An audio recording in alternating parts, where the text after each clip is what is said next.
Marine Tondelier, on voulait commencer par vous faire réagir à ce tweet d'Adrien Quatennens. Je ne sais pas si vous avez eu l'occasion de... Ah non, mais je sens que je vais découvrir beaucoup de choses en direct. Alors, dans cette émission. C'est le dites-nous ce que vous en pensez. Alerte, Macron veut nous voler la victoire et manœuvre pour faire barrage à l'application du programme du NFP. Le seul souverain que la République connaisse, le peuple doit le faire céder. Pourquoi pas une grande marche populaire en direction de Matignon? Vous soutenez cette initiative, une grande marche populaire pour faire pression sur Emmanuel Macron? Là, on a l'impression que la France, c'est une cocotte minute. C'est-à-dire qu'on a eu une dissolution express, décidée seule par Macron, comme il a d'ailleurs décidé tout pendant 7 ans. Il se vantait, il y a pile 4 semaines, le lundi 10 juin au matin à Oradour-sur-Glane, qui en plus était très déplacé, d'avoir mis une grenade dégoupillée dans les jambes de la gauche. Il nous avait sous-estimés. Et donc, depuis, voilà, le récit constant, c'est ils vont pas y arriver. Ça ne marchera jamais. Donc, on n'allait pas réussir à faire le nouveau Front populaire, on a réussi. On n'allait pas réussir à faire un programme, on a réussi. On n'allait pas réussir à se partager les circonscriptions, on a réussi. Mais sur l'initiative, une grande marche populaire, je vous explique, en direction on n'allait pas réussir à faire campagne, on a réussi. On n'allait pas réussir à gagner, on a gagné. Et maintenant, on nous explique qu'on ne va pas réussir à gouverner. Moi, je pense que, vu les scores de dimanche dernier, il faut le faire preuve d'une grande modestie au nouveau Front populaire. Pas faire comme si on avait la majorité absolue. Je n'ai pas de problème. On doit faire preuve de modestie, mais le gouvernement actuel et la majorité présidentielle, qui n'est plus majoritaire, ne peut pas être dans le déni. Je lis quand même depuis hier des choses qui me stupéfient. J'ai l'impression que pendant 7 ans, on a été dans le « en même temps » et que là, on est au paroxysme du « en même temps ». C'est-à-dire que tout le monde a bien vu que dimanche, on avait gagné. Et Emmanuel Macron nous explique qu'en même temps, il n'a pas perdu. Mais maintenant, il va falloir peut-être arrêter la plaisanterie. C'est un braquage démocratique. Donc, il faut marcher sur Matignon. Il a pris une décision seul. Maintenant, il en assume les conséquences. Donc non, moi, je pense qu'on ne va pas marcher sur Matignon. Je pense qu'il faut laisser... J'aime pas du tout cette image culinaire parce que je suis végétarienne et que je ne veux pas faire souffrir les animaux. Mais il faut laisser dégorger les escargots. Ça fait 48 heures qu'on laisse dégorger les escargots, que tout le monde se remet de ses émotions. Ceux qui disaient on va recompter, retrouver des députés, bon, tout le monde recompte. On avait quand même le bon compte depuis le départ.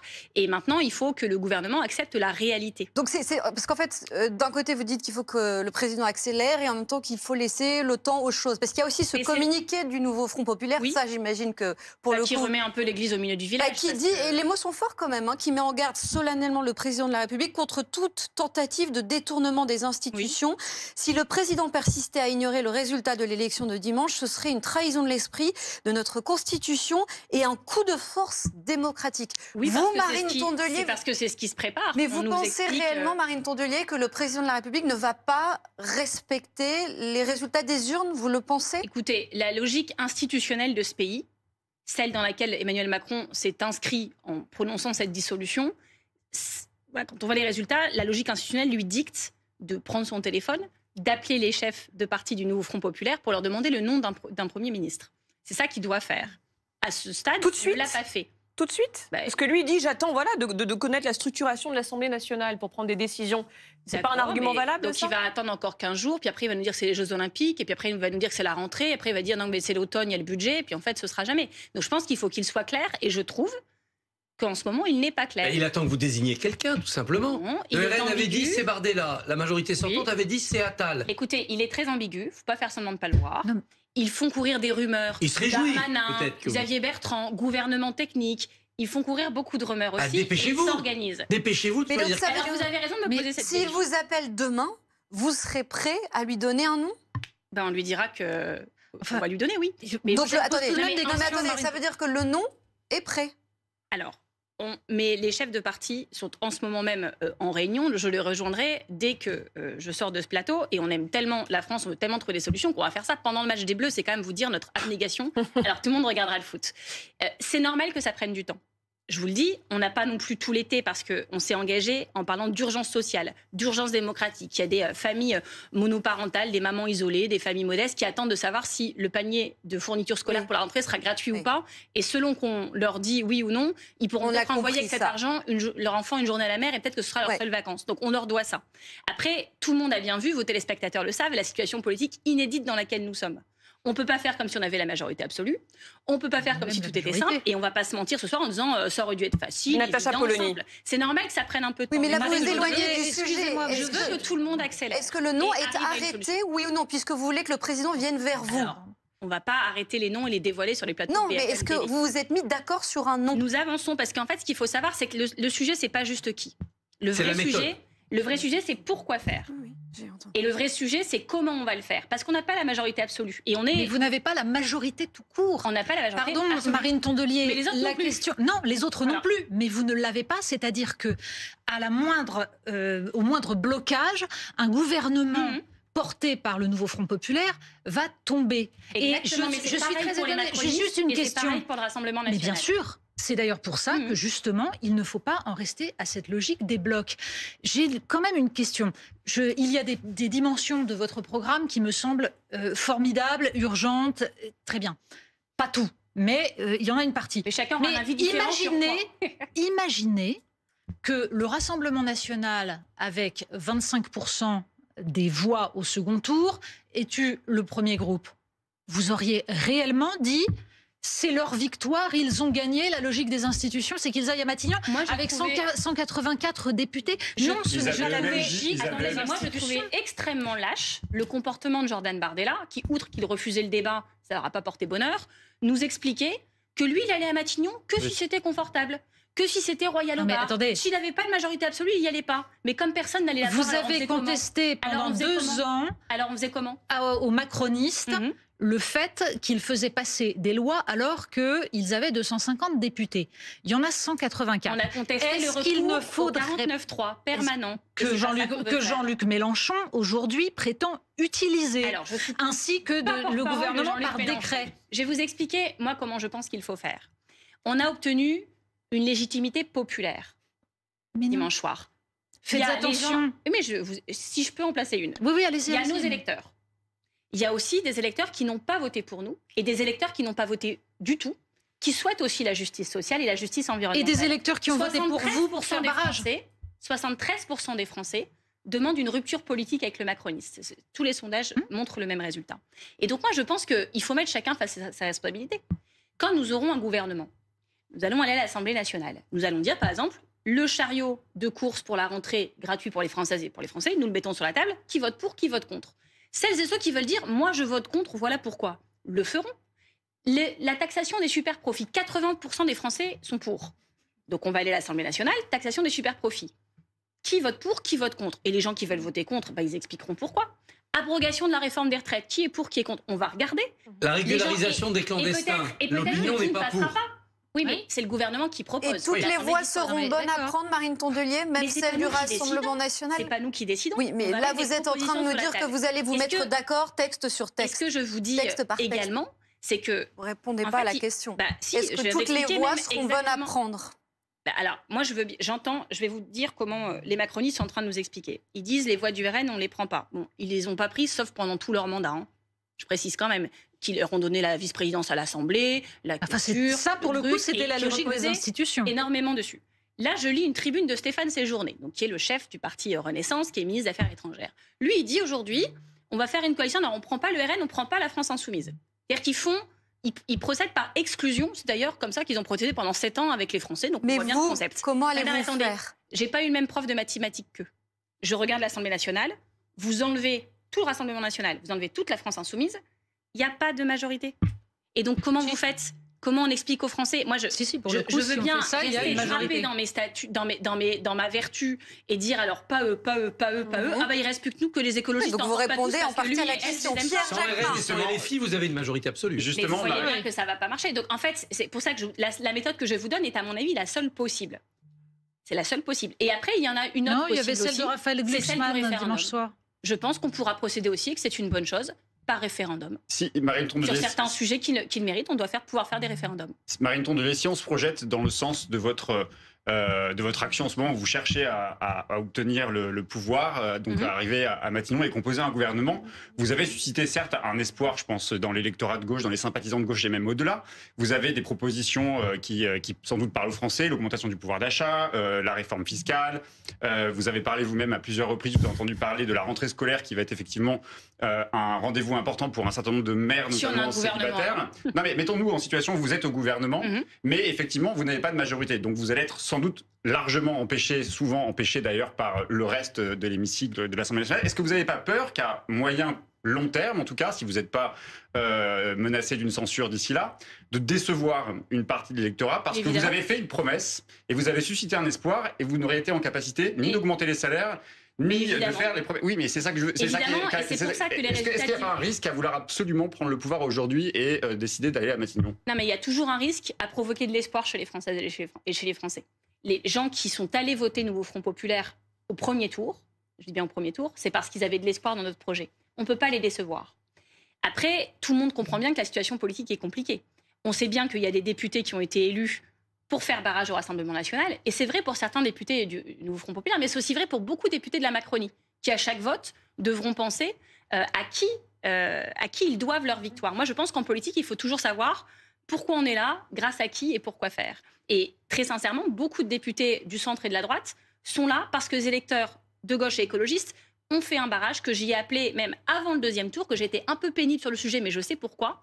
Et donc, ils ne peuvent pas faire comme s'ils ne tenaient leur légitimité que de leur programme. Mais la réciproque est vraie. Eux non plus. Sauf que 73% des Français veulent une rupture politique avec le macronisme et veulent plus de justice. Alors, d'accord, mais dans ces 73%, il y a des électeurs, par exemple, du Rassemblement national qui, à mon avis, veulent une rupture avec le macronisme. Et ceux-là, je ne sais pas si, en effet, la régularisation de tous les clandestins, ça leur convient. Mais ça, nous n'allons pas le proposer. Vous êtes en train, oui, mais vous êtes en train d'effacer toute une partie. En fait, Madame Tondelier, vous faites le procès de Marine Tondelier au lieu de faire le procès des institutions. Est-ce que ça me fait plaisir? Non. Est-ce que ça va être confortable? Non. Est-ce que ça va être facile? Non. Est-ce qu'on va se défiler? Non. Non, je ne fais pas votre procès. Je m'inquiète de la frustration de beaucoup de citoyens. Mais vous avez raison d'être inquiète. Et ça nous oblige toutes et tous. Parce que je vais vous dire, toutes celles et ceux qui nous ont dit Front républicain, même au centre, voilà, chez les macronistes, il y en a qui ont dit au secours, le RN, votez pour nous. On n'a pas le choix. Mais en 2027, si on continue cette politique jusqu'en 2027, en 2027, il ne faudra pas venir me chercher avec ma veste verte pour aller demander aux gens d'aller voter. Non, mais bien sûr, mais c'est ça que je vous dis. C'est que si on continue à ne pas écouter ce que veulent les citoyens, non seulement sur les questions de pouvoir d'achat, mais aussi sur les questions de sécurité, d'immigration, je pense que la principale... on va à la catastrophe. Alors, quelle serait la troisième voie, Natacha Polony? Je vous explique pour bien comprendre votre raisonnement, parce que vous sembliez dire, en interviewant Marine Tondelier, que finalement, ce nouveau Front populaire n'est pas en mesure de revendiquer de pouvoir nommer un Premier ministre. Mais c'est-à-dire, alors, d'abord, du point de vue des institutions... Je répondrai après à ce que vous dites sur l'immigration. Il y a le pur point de vue des institutions et le fait qu'avec 184 députés, on ne peut pas expliquer qu'on a la majorité. Non, ce n'est pas une majorité. C'est une mais c'est pas non plus la majorité. On est majoritaire. C'est une minorité qui peut prétendre à gouverner si elle sait s'allier sur différents sujets. On est la première coalition de l'Assemblée. Deuxième point, moi, ce qui m'inquiète là-dedans, c'est tout simplement l'état réel du pays et les attentes des citoyens. Or, ce que j'entends, pas de votre part, parce que vous êtes mesuré dans le paysage du nouveau Front populaire, mais ce que j'entends chez beaucoup de membres de ce nouveau Front populaire, c'est l'idée qu'on va appliquer le programme comme ça parce que les gens nous ont élus, ce qui n'est pas vrai, ce n'est pas le cas. Et du coup, j'alerte sur le fait qu'il y a une prise de conscience, et je pense que la gauche française en particulier devrait essayer de réfléchir à ce que signifie le fait d'avoir un parti comme le Rassemblement national qui a atteint de tels niveaux. Et je pense qu'il faudrait donc s'intéresser aux aspirations. Vous savez d'où je viens? Justement, c'est pour ça que je suis née, j'ai grandi, je vis et je suis élue dans une ville gérée par le Rassemblement national depuis 10 ans. Bien sûr. Donc je sais parfaitement ça. Je sais que quand on vit dans une ville où le jour de sa naissance, on a déjà 5 ans d'espérance de vie, de moins que si on était né à Paris, que quand il y a la misère sociale... Non mais vous ne parlez que de la question sociale. Non, je viens de vous parler de la santé notamment, du fait qu'on meurt... Oui, c'est la question sociale. Et de la crise politico-judiciaire, parce que mon mère, figurez-vous, s'était retrouvée en prison pour 18 chefs d'inculpation. Donc il y a tout ça. Et il y a le sentiment d'humiliation permanent. Vous savez, Bernard Tapie, il avait la bonne image. Il disait le Rassemblement national, bon, il y a la croûte, c'est les fachos réels, il y en a dans ce pays. Oui, il en reste. Et puis, c'est la voiture balai de la société. Toutes celles et ceux qui, à un moment, s'estiment relégués, trahis, usés, se retrouvent dans cette voiture balai. Et je vois bien cette image parce que je me suis souvent retrouvée dedans pendant des trails où j'étais pas assez entraînée. Et donc, il disait, plus la côte va être raide, plus on se retrouve nombreux dans cette voiture balai. Et en ce moment, la côte est très raide. Et les gens qui demandent des mesures très fortes sur l'immigration. Oui, c'est régulation. Et je pense que si à un moment, les Français vivaient mieux, la bouc émissérisation des migrants serait moins forte. Mais si, parce que je vais vous dire par exemple, pendant toute la campagne, moi j'ai entendu Marion Maréchal Le Pen, pendant la campagne européenne, qui franchement, elle était tellement méchante qu'on aurait dit qu'elle se cherchait des dalmatiens pour se faire un manteau avec. Elle a passé chaque interview à dire il y a des migrants qui violent des gens dans la rue, pour les femmes, stop les migrants. Il y a 3,6 millions de femmes dans ce pays qui ont été victimes depuis leurs 15 ans d'une agression de leur conjoint ou de leur ex-conjoint. Si on ne règle pas le problème des VSS, Voilà, c'est le problème des VSS, c'est les migrants. Le problème du pouvoir d'achat, c'est les migrants. Le problème du chômage, c'est les migrants. Non, mais je vous parle de l'environnement, je vous parle de sécurité, je vous parle de méritocratie à l'école. Oui. Tout ça, ce sont des choses qui sont absentes sur la sécurité, de votre programme. Et je trouve dommage que la gauche ne parle pas de ces choses. Sur la sécurité, on fera la police de proximité. Sur l'école, on mettra des moyens réels. Parce que le problème à l'école, c'est ni les migrants. On voulait vous faire réagir. C'est le problème des 3000 profs qui manquent. C'est le problème en Seine-Saint-Denis. C'est le problème de la discipline dans les classes. Nous sommes derniers de l'OCDE. Et vous pensez que l'uniforme, ça allait régler ça, par exemple? Ah non. Non, j'ai jamais pensé que l'uniforme allait régler. Je pense qu'il y a d'autres moyens. Mais on fait des vrais. On voudrait revenir à une déclaration de la soirée. Une déclaration. Qu'est-ce que c'est que cette déclaration de la soirée? Non, mais c'est aussi notre rôle ce soir de faire part de. À chaque fois maintenant que vous me dites ça. Qui propose une autre voie. Une marche sur le nouveau Front populaire. Il propose, lui, une coalition entre Renaissance et les Républicains. On écoute Édouard Philippe. Évidemment. Aujourd'hui, elle est très difficilement gouvernable. Et la vérité, c'est que quel que soit le bloc qui accède au pouvoir, qu'il ait 182 voix ou 220 voix, il sera très difficile de répondre aux attentes des Français et très difficile d'être à la hauteur des enjeux considérables, de faire des réformes dont le pays a besoin. Donc je crois qu'à court terme, il faut garantir la stabilité. Donc il faut une coalition plutôt de droite. Le futur Premier ministre... Centre et du droite. Donc, moi je suis un homme de droite, mais je pense qu'on peut réunir de LR à Renaissance, un bloc qui permet d'être majoritaire, ou plus exactement d'avoir une majorité relative, faible mais relative. Ne pas vouloir rentrer dans cet accord pour les Républicains, ce serait devoir expliquer à leurs électeurs, demain, qu'ils ont préféré un gouvernement du nouveau Front populaire avec la LFI, plutôt qu'un accord au centre et à droite qui prévaut dans toutes les collectivités territoriales que nous gérons. C'est aussi la solution que met en avant Jean-Pierre Raffarin ce matin sur RMC. C'est vrai, quand on fait les calculs ensemble et les Républicains, c'est à peu près 220 sièges. Quels Républicains? Ceux qui sont partis avec les fachos, avec Eric Ciotti, ceux qui sont enfermés dans le local, le nouveau Front populaire. Mais forcément, arithmétiquement, effectivement, si c'est ça que décide Emmanuel Macron, ils sont plus forts que vous. Et peut-être que ça pourrait mener à un gouvernement de centre-droit. Mais ça irait contre la logique institutionnelle de ce pays. Après, je vais vous dire, les escargots dégorgent. Chacun va poser sa stratégie. Et moi, je le dis en toute amitié pour mes partenaires du nouveau Front populaire, ceci ne devrait nous inciter à accélérer. Est-ce que vraiment ça va contre la logique institutionnelle de ce pays? Normalement, on se tourne vers le premier bloc numériquement constitué, c'est le Front populaire, puisqu'ils se sont constitués avant. Mais s'ils n'arrivent pas à proposer rapidement... Mais nous allons y arriver, grâce à Édouard Philippe, qui va donner un intérêt à agir avec les collègues. Un programme commun.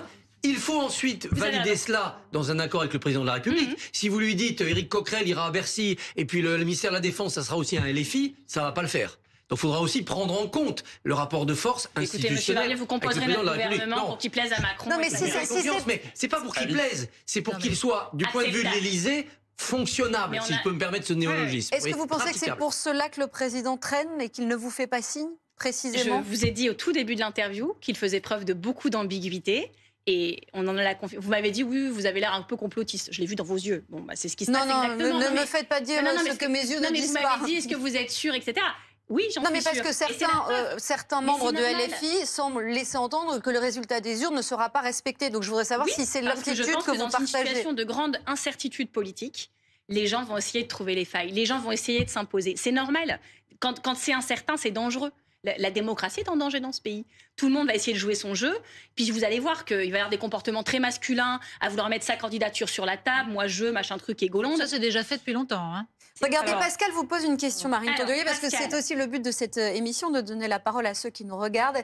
Elle dit, j'ai voté pour le député PS pour faire barrage au Rassemblement national, mais pas pour le programme du nouveau Front populaire. C'est ennuyeux car ce n'est pas un parti, j'ai l'impression de m'être fait avoir. Alors, cher Pascal, vous ne vous êtes pas fait avoir pour 2 raisons. La première, c'est qu'on a gagné tous. La République a gagné dimanche soir. Et je vous rappelle que tous les bookmakers nous donnaient perdants depuis plusieurs semaines. Et ça, faut pas l'oublier. Parce que je pense que moi, j'étais en PLS comme beaucoup le dimanche à 19h avec les premiers sondages sortis des urnes. Il faut quand même voir d'où on revient. Alors évidemment, à 20h05, on est rassuré. Et à 20h10, comme on est français, on commence à dire oui, bon, maintenant, c'est OK, mais rappelez-nous qu'on pourrait avoir Jordan Bardella à Matignon aujourd'hui. Et donc moi, ça, on l'a gagné. Pour combien de temps la République va tenir, je ne sais pas, ça dépend de nous tous, mais on a gagné. La deuxième chose, c'est qu'elle a l'impression de s'être fait avoir. Mais il y a aussi beaucoup, comme je vous le disais, de députés macronistes qui ont été élus grâce aux voix de la gauche et des écologistes. Et donc, il va falloir le rappeler tout le temps à tout le monde. Et vous savez, moi, je suis la recordman. Mon premier désistement républicain, c'était en 2009, quand mon maire était en prison, que nous avons une municipale partielle, à Hénin-Beaumont. Premier désistement républicain. Je sais que c'est dur politiquement et humainement. Après, j'ai dû voter Emmanuel Macron 1 fois, 2 fois. J'ai dû voter pour Xavier Bertrand dans les Hauts-de-France. J'habite à un endroit où je suis spécialiste de ce sport. Et je sais que c'est pas agréable. Et je sais aussi que Emmanuel Macron et Xavier Bertrand avaient dit des choses fortes entre les 2 tours. Et après leur élection, ils avaient dit ce résultat nous oblige. Ils avaient dit on en tiendra compte, on s'en rappellera. Moi, je l'ai tellement attendu que je suis... forcément, je l'aurai tout le temps en tête. Forcément, je l'aurai en tête tout ce mandat. Il faut compter sur moi là-dessus. Parce que vraiment, j'ai 10 ans d'avance, vu où je vis et où je milite, sur cette angoisse permanente qui est le Rassemblement national au port du pouvoir, plus au pouvoir, puis sa politique. Donc je sais tout ça et il faut compter sur moi là-dessus. Je serai à ce Pierre, rapidement. Oui, justement, par rapport à ce que dit Pascal, parce qu'on voit bien que là, les coalitions qui sont en train d'essayer de faire au sein de la Macronie et avec la droite, ce qui est assez étonnant quand même, parce qu'ils ont perdu 3 élections successives, les européennes, le premier tour des législatives, le second tour des législatives, et ils décident que ça doit être autour d'eux que doit se faire cette coalition. Un déni. Oui, et donc du coup, c'est à droite qui veulent gouverner. Alors, on sent bien quand même qu'il y a une partie des macronistes qui vont pas adhérer à cette... Plus ils perdent, et s'il y a bien unanimité dans cet hémicycle, c'est quand même une unanimité contre Emmanuel Macron, y compris dans ses propres troupes. Est-ce que vous discutez, est-ce que justement, compte tenu de ces tentatives de la Macronie et de la droite de créer une coalition, est-ce qu'il y a une partie de cette Macronie qui se dit non, il faut tirer les leçons du passé, il y a là un premier groupe qui arrive, c'est la gauche, il faut commencer à discuter avec eux. Est-ce que vous avez déjà des discussions avec une partie de cette Macronie? On sent qu'il y a la Macronie de gauche, je ne sais pas si elle existe, mais en tout cas, on dit qu'il y a une Macronie de gauche qui s'organiserait en ce moment. Est-ce que vous seriez prêt à discuter avec cette Macronie de gauche? J'ai lu dans votre communiqué que vous avez publié ce soir, qui est une interpellation, ou une adresse en tout cas au président de la République, vous dites pas de coalition contre nature. Est-ce que ça engage, est-ce que ça comprend des macronistes qui pourraient se retrouver dans certaines de vos propositions? Alors, écoutez, les macronistes de gauche, je voyais ce que c'était en 2017, en 2008 un peu, en 2019 moins, et là, un macroniste de gauche en 2024, il est plus macroniste en fait. Quand on a secoué le prunier, il y a quand même beaucoup qui sont tombés. Les derniers, par exemple, Sacha Houlier. D'accord, mais ceux qui sont encore là-bas, très sincèrement, ils sont quand même très, très accrochés. Après, oui, il y en a peut-être 2 ou 3 qui vont changer d'avis et venir avec nous, mais très sincèrement, on m'a alerté beaucoup ce soir sur différents risques. Moi, je vous alerte sur un autre risque. C'est les espoirs déçus. Moi, en 2012, j'étais place de la Bastille pour fêter la victoire de François Hollande. C'était mon 1981 à moi. Et puis après, j'ai eu la loi travail, la déchéance de nationalité, la mort de Rémi Fraisse, le non-arrêt de Notre-Dame-des-Landes. On a quand même dû attendre Emmanuel Macron pour tenir cette promesse, cet engagement de campagne. Et donc, je sais aussi qu'on ne peut pas trahir les gens qui ont cru dans cet espoir. Et encore une fois, ce n'est pas que nos électeurs. C'est certains électeurs qui n'ont pas voté pour nous et certains qui n'ont pas voté du tout. Marine Tondelier, il suffisait de lire, de regarder la carrière de François Hollande et notamment de lire le livre qu'il avait publié en 1984 pour dire que la gauche devait adopter les lois du marché. Laissez-moi le bénéfice de la jeunesse, j'étais très désolée. J'avais voté pour Eva Joly. En revanche, j'étais déjà écologiste. J'ai une contente que la gauche arrive au pouvoir parce que c'était mieux que Sarkozy. Vous avez dit tout à l'heure, la République a été sauvée, c'est formidable. Et pour combien de temps? Voilà. Oui, en effet, la question étant, est-ce que vraiment c'est formidable d'être dans un groupe politique où il y a par exemple un député qui a passé la campagne des européennes à traiter Raphaël Glucksmann de candidat sioniste? Est-ce que ça vous chiffonne pas un petit peu? Est-ce que vous vous dites pas que quand on défend la République, il y a un petit souci? Moi, écoutez, j'ai toujours été très ferme sur les questions d'antisémitisme et d'antiracisme. Pas tout le monde dans le nouveau Front populaire, visiblement. Et il y a un moment, si je peux me permettre de répondre, ce sera oui, mais il faut faire des choix. Nous avons aussi été extrêmement fermes dans le programme du nouveau Front populaire. Et ce n'est pas des mots qu'on a écrits à la légère. On en a beaucoup discuté. Et les mots qui sont écrits dans ce programme, c'est la seule ligne du nouveau Front populaire. Celles et ceux qui s'écarteraient de cette ligne s'écarterait du nouveau Front populaire. Merci. Il faudra en tirer toutes les conséquences. Je le dis fermement devant vous, vous aurez la vidéo pour pouvoir la ressortir. Merci. Un dernier mot en 2 secondes. Vous faites partie des noms pour Matignon, Marine Tondelier? Vous vous sentez oui, alors j'ai vu tous les comportements masculins dans cette histoire. Moi, je vais adopter un comportement féminin. C'est-à-dire Je vais vous dire que je suis concentrée sur pourquoi faire ce que je vous ai dit tout à l'heure. Ah mais c'est peut-être comme ça que les femmes échappent au plus grand poste, ou n'y arrivent que tardivement. Faudrait peut-être être plus offensif. Vous voulez qu'on devienne des hommes et qu'on vienne de défiler avec nos CV sur les plateaux? Non, mais vous pourriez dire comme Olivier Faure, je serais prêt à assumer cette fonction. Bah non, c'est pas qui je suis, c'est pas comme ça que je fais. Et je suis concentrée sur d'autres choses présentement. C'est pas moi qui compte très sincèrement dans la période. Merci Marine Tondelier d'être venue sur ce plateau.